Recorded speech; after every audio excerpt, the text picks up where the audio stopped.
né, vamos ter o adiamento.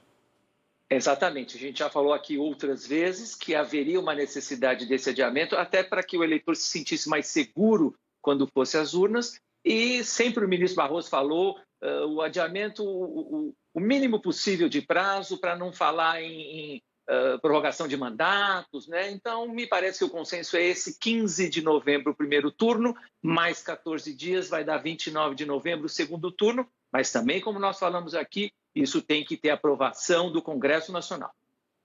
Tem que tramitar uma PEC e essa PEC vai ter que tramitar de forma urgente. Aí, mas como tem já o consenso e a palavra de Rodrigo Maia e Davi Alcolumbre, eu não vejo maiores problemas, né?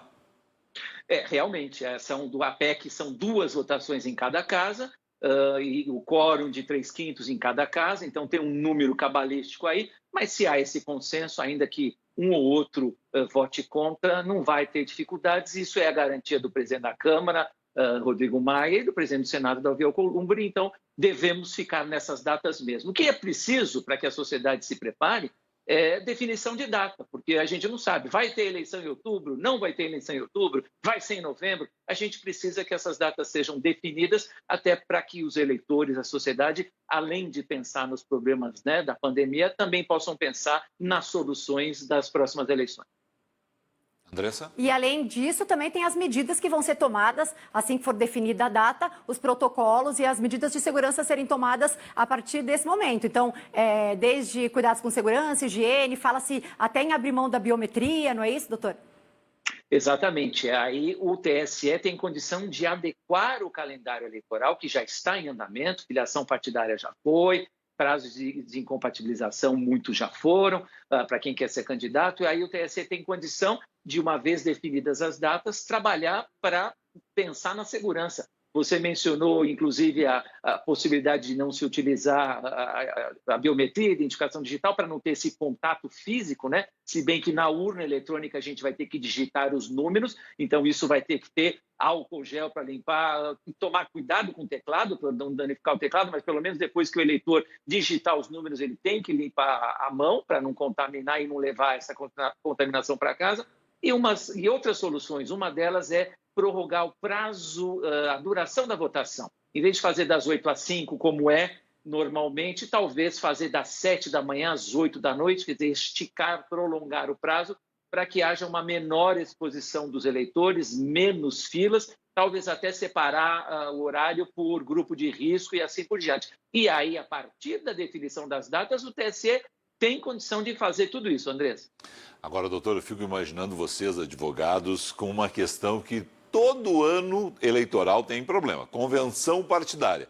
Convenção partidária virtual é um convite para problema, né? Vou te dizer. Felipe, eu já não sou tão jovem assim e realmente eu não me lembro de ter visto convenção partidária que não fosse reunião, que não fosse aglomeração de pessoas. A gente, inclusive, chama no nosso direito eleitoral de festa da democracia. Sim. Só que vai ter que ser uma festa virtual. Pela primeira vez, as convenções vão ser feitas e a data é 20 de julho, então a gente ainda tem um tempinho, começa em 20 de julho.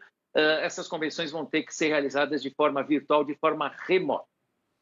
Com relação às candidaturas, né? Nós vamos ter, a partir das convenções, os candidatos podendo fazer já aquela pré-campanha, que ainda tem ali um certo regramento, né? Até lá depois o segundo momento definitivo. Mas o senhor imagina que a gente vai ter muito problema em função de, desta vez, mais até do que na eleição passada, onde o mundo virtual já foi muito utilizado, polêmica em relação a isso, hein? Porque, afinal de contas, não tem como ter nenhuma reunião, né, de mais de 40 pessoas, de 30 pessoas. Vai ser complicado fazer, né? O comício já não existe normalmente. Agora, nessa situação, vai ser mais complicado ainda.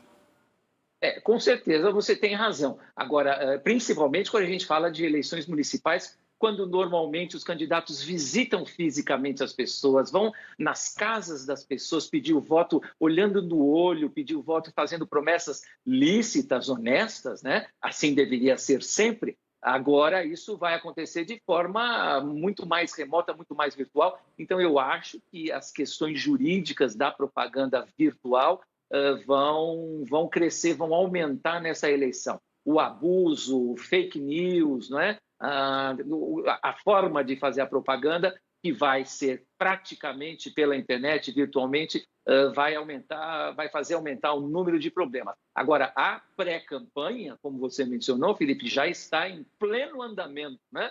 Todo mundo hoje já pode dizer que é pré-candidato, inclusive mencionando plataformas e, eventualmente, promessas, só não pode pedir voto. É isso que diz a lei. Hoje não pode pedir voto, mas todo mundo hoje já é pré-candidato. A partir de quando pode pedir voto? Dia 16 de agosto. A partir do dia 16 de agosto, aí o candidato pode, aí já não é mais pré-campanha, é campanha, aí ele pode pedir voto explicitamente. A única coisa que não vai mudar é o fundo eleitoral, hein, doutor? Com toda a crise brasileira, mais de 2 bilhões e meio de reais. É verdade, eu estava assistindo o programa, eu vi a notícia, né, do cálculo que o TSE vai fazer, isso já está divulgado desde a semana passada. Sim. Agora, nós sempre fomos contra o uso de dinheiro público em campanha eleitoral. Mas, lá atrás, o STF decidiu vetar as doações de pessoas jurídicas e depois o Congresso foi atrás, né? Então, tem que ter uma alternativa para ter recursos para a campanha, porque também não existe campanha sem dinheiro.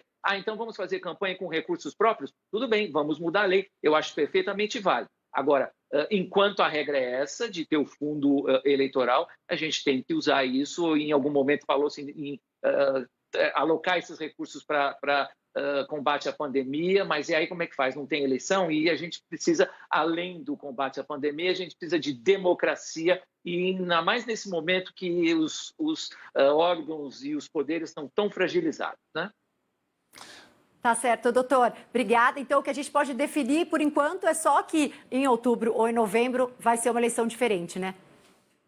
Com certeza vai ser diferente. O eleitor vai ter que tomar cuidado na fila, vai ter que usar máscara, na hora de digitar vai ter que limpar a mão, a Justiça Eleitoral vai ter que providenciar álcool gel para os próprios mesários e para os eleitores também. Vai ser uma eleição diferente, mas nós precisamos de eleição, nós precisamos de democracia sempre. Perfeito. Tá obrigado, professor doutor Alberto Rolo.